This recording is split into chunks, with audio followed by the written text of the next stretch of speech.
Delegates, I accept your nomination for President of the United States.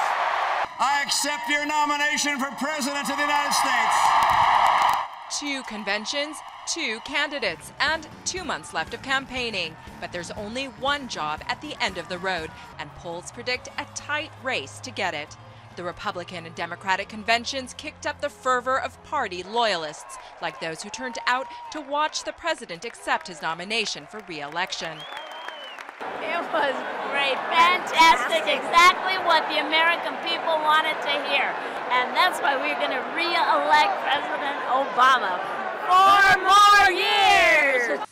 But outside the convention, it's unclear if it made any difference to average voters. So Mitt Romney and Barack Obama are bringing their message to them. Forward. We're taking back America. Obama, like Romney, is focusing on rallies like this one in New Hampshire, a battleground state where he holds a fragile lead. Experts say the national election will be played out in 10 or fewer of the 50 U.S. states, and that's where the candidates and their ad money will be. If you live in Massachusetts or California or Texas, you're not going to see much of Mitt Romney or Barack Obama, but if you live in Ohio or Florida, you're probably going to be sick of them by the time the election gets here. While the candidates work to get their message out to those key voters, don't look for much detail in it. Critics have taken Romney to task for failing to describe what his policies would be. For example, how exactly he would make good on his pledge to create 12 million jobs in his first term. But we keep our eyes.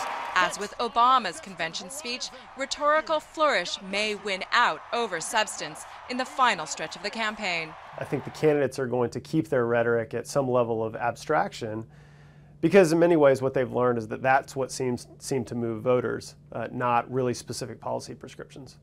Only an estimated 5 to 7% of the U.S. voting public say they're still undecided as to whom they support.